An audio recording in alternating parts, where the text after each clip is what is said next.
300 करोड़ महिलाओं में लगभग 250 करोड़ महिलाएं नहीं जानती कि गरम रोटी कैसे बनती है। क्यों? कोई यूनिवर्सिटी नहीं है वहां जो सिखाए इसको, कोई कॉलेज नहीं है जो सिखाए इसको, क्योंकि मां को नहीं आता तो बेटी को क्या सिखाए। माइक्रोवेव ओवन भी कुछ इसी तरह का किस्सा है। इसमें भी टेम्परेचर को आप कंट्रोल करते हैं, और माइक्रोवेव ओवन में कोई भी चीज आप जब रखते हैं ना गर्म करने के लिए, तो वो चीज का एक हिस्सा गर्म होता है, पूरा नहीं होता। गर्म होने के लिए हमारी जो कल्पना है वो चारों तरफ से एक साथ एक जैसा टेम्परेचर आए, वो पानी ही कर सकता और कोई चीज नहीं है दुनिया। पानी गर्म करके उसमें कोई चीज डालें तो सही गर्म होती है, और माइक्रोवेव ओवन में पानी का कोई काम नहीं। और ये माइक्रोवेव ओवन भी यूरोप और अमेरिका के लिए है, क्योंकि वहां बहुत ठंडी है, आपके लिए नहीं है, क्योंकि यहां तो बहुत गर्मी है। तो अब हमारे घर में क्या हुआ है वो मैं विनम्रता पूर्वक आपसे कहता हूं, आपने कुछ चीजों को स्टेटस सिंबल बना रखा है, वो बदल दीजिए। ये स्टेटस सिंबल नहीं है, ये मजबूरी की चीजें हैं। ये कोई छाती ठोक के बताने की बात नहीं है कि मेरे घर में फ्रिज है, या मेरे घर में माइक्रोवेव ओवन है, या मेरे घर में।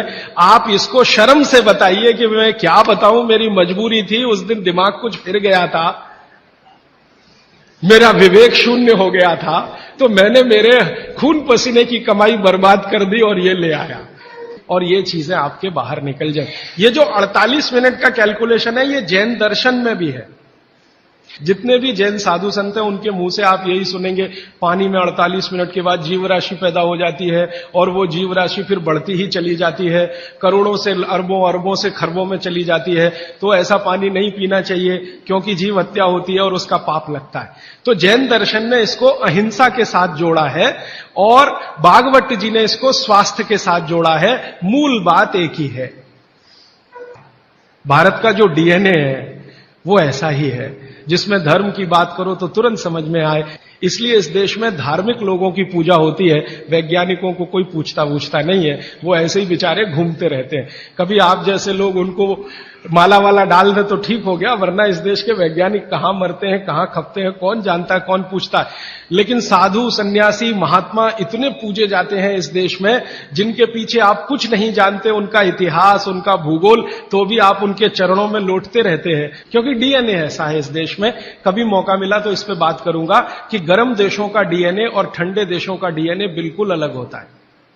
ये जो यूरोप और अमेरिका में रहने वाले लोग हैं ना, इनका जो डीएनए है, और हमारा जो हम भारत, पाकिस्तान, बांग्लादेश में रहने, इनका बिल्कुल डिफरेंट है। जो दुनिया के गर्म देश हैं, सारे धर्म यहीं से निकले।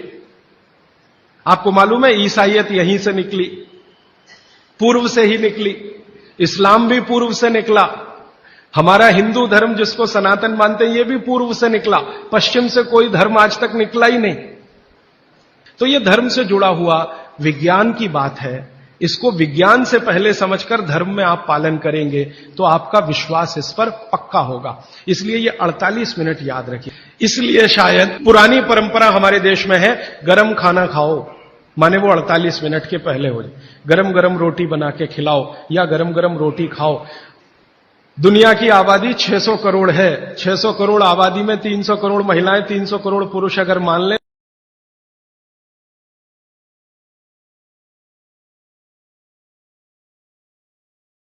तो 300 करोड़ महिलाओं में लगभग 250 करोड़ महिलाएं नहीं जानती कि गरम रोटी कैसे बनती है। क्यों? कोई यूनिवर्सिटी नहीं है वहां जो सिखाए इसको, कोई कॉलेज नहीं है जो सिखाए इसको, क्योंकि मां को नहीं आता तो बेटी को क्या सिखाए। थोड़े दिन पहले हमारे पास एक दंपत्ति आए फिनलैंड से, एक पति और एक पत्नी दोनों आए।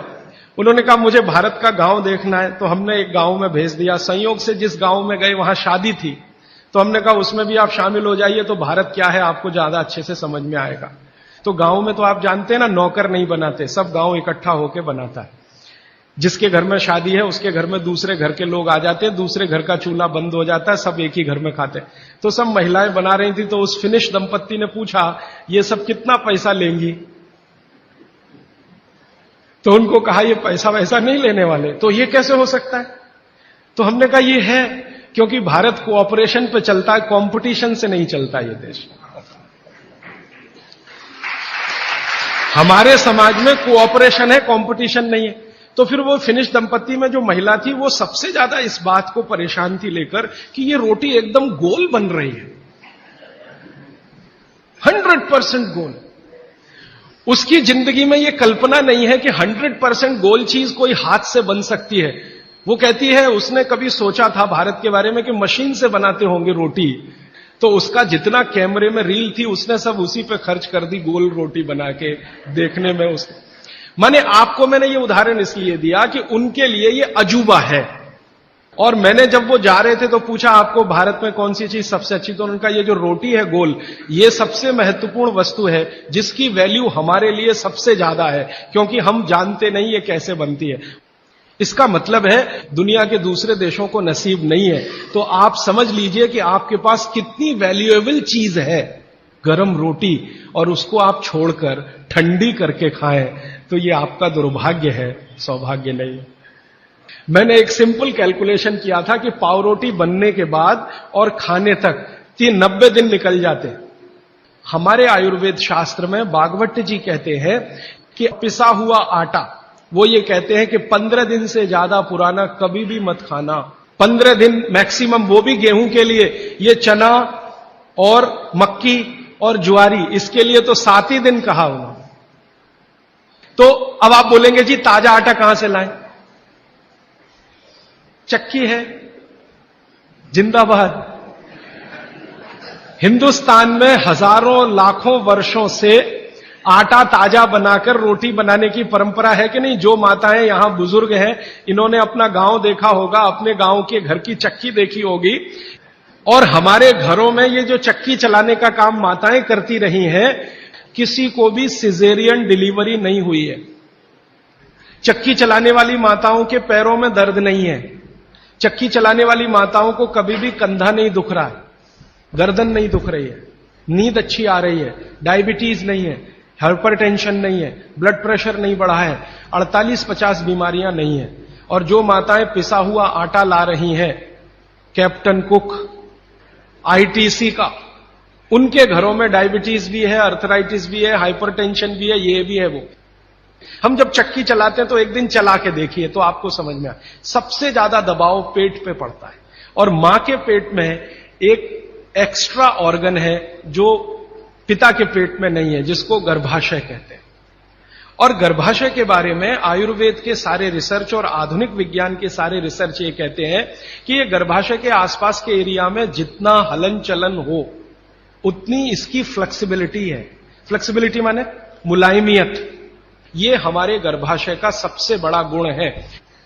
तब मेरे समझ में आया कि जो माताएं नियमित रूप से चक्की चला रही हैं उनको सिजेरियन डिलीवरी नहीं हो रही है, क्योंकि गर्भाशय की इलास्टिसिटी मेंटेन है, तो आसानी से बच्चा बाहर आ रहा है बिना किसी ऑपरेशन के। तब मुझे ध्यान आया कि हमारी जो पुरानी माताएं हैं उनके 8-8, 10-10 बच्चे होते थे, कभी सुना नहीं कि सिजेरियन।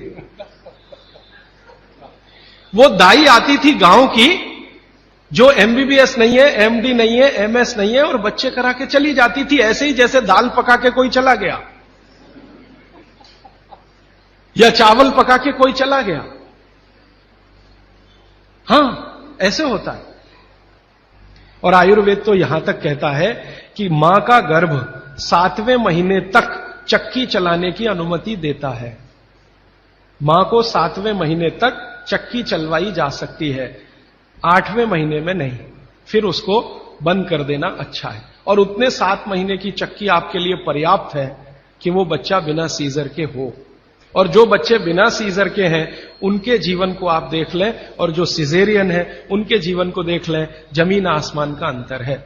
सीजर बच्चे ज्यादा बीमार हैं, समय समय पे बीमारियां हैं। जो बिना सीजर हैं वो सब स्वस्थ हैं, दुरुस्त हैं, तंदुरुस्त हैं। ब्रेन का डेवलपमेंट भी उनका अच्छा है, लॉजिक को डेवलप करने की कैपेसिटी, कल्पनाशीलता उनमें दूसरे बच्चों से ज्यादा है।